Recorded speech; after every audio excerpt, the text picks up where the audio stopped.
Assalamualaikum students, hope so you all are doing well. Today we are going to discuss another example of the second line of defense.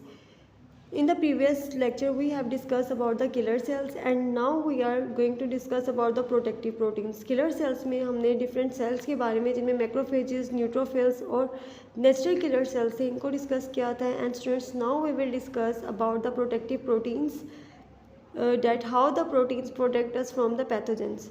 Students first हमारे पास जो protective protein है also provide non specific defence. सबसे पहली बात ये कि जो प्रोटीन्स है वो भी हमें नॉन स्पेसिफिक डिफेंस प्रोवाइड करती हैं.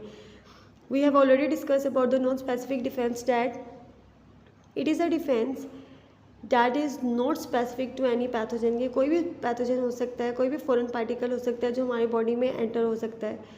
इसमें कोई भी हम स्पेसिफाई नहीं है किसी भी स्पेशल टाइप ऑफ बैक्टीरिया के लिए या फिर वायरस के लिए. स्टूडेंट्स फर्स्ट हमारे पास प्रोटेक्टिव प्रोटीन में जो प्रोटीन आती है that is the special proteins. ये स्पेशल प्रोटीन बेसिकली क्या करती हैं, they form a ring shape structures.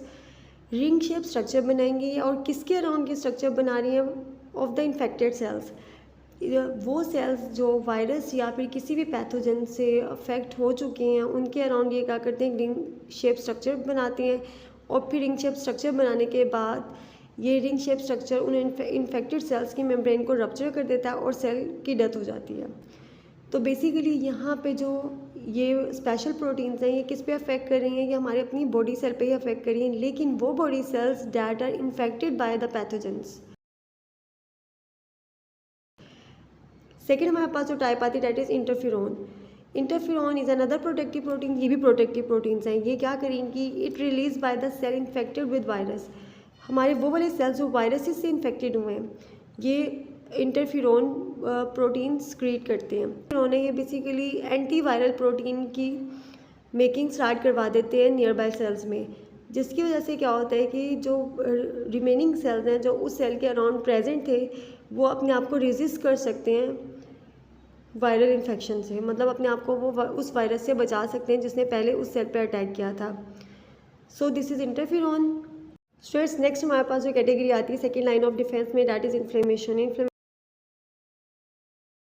Basically क्या है स्टूडेंट्स, इन्फेक्टेड और इंजर्ड सेल्स. वो वाली सेल दैट इज़ इन्फेक्टेड और इंजर्ड बाय द पैथोजेंस वो क्या रिलीज़ करते हैं, वो हिस्टामिन प्रोड्यूस करते हैं. वो केमिकल प्रोड्यूस करेंगे that is known as the histamines.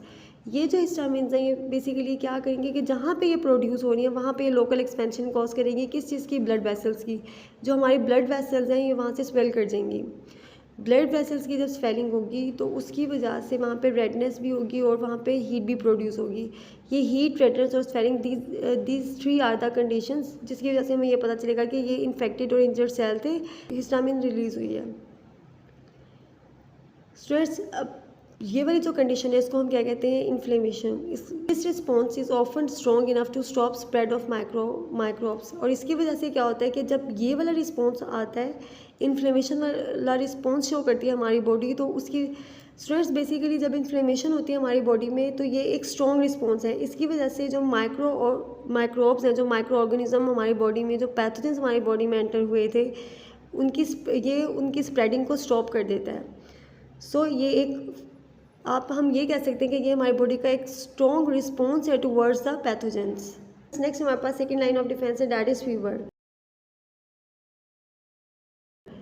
Fever को वैसे हम लोग अच्छा बिल्कुल भी नहीं समझते. हम ये समझते हैं कि हम लोगों को जब फीवर होता है तो ये हम लोगों को हमारे लिए एक बहुत नुकसानदेह चीज़ है, लेकिन ऐसा नहीं है.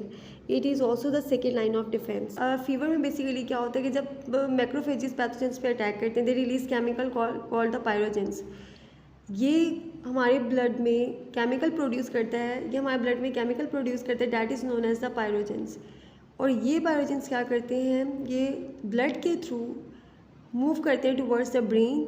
और जो हमारे ब्रेन का टेम्परेचर रेगुलेटिंग पार्ट है वो क्या करता है कि हमारी बॉडी का टेम्परेचर रेज़ कर देता है. और हमारी बॉडी का टेम्परेचर कितना रेज़ होगा, इसकी वैल्यू 37 डिग्री, अगर ये हमारी नॉर्मल वैल्यू है तो ये, और 98.6 डिग्री फ़ारेनहाइट ये हमारी फ़ारेनहाइट में नॉर्मल वैल्यू है.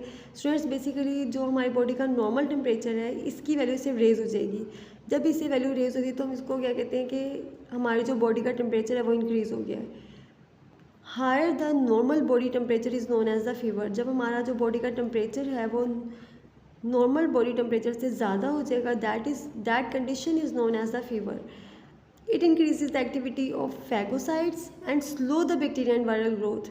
यहाँ पे क्या होता है कि ये फैगोसाइट्स की जो एक्टिविटी है उसको इंक्रीज़ कर देती है, और उसके साथ साथ जो वायरस और बैक्टीरिया का जो अटैक हुआ होता है हमारी बॉडी में, या फिर उनकी जो ग्रोथ हो रही होती है उसको स्लो डाउन कर देती है। तो बेसिकली जो हमारा फीवर है ये हमें प्रोटेक्ट करता है from the bacteria and the viruses. Students, this is all for today. Hope so all the things are clear to you. Kindly mark all the headings and the important points on your book and also remember them. Thank you so much. Allah Hafiz.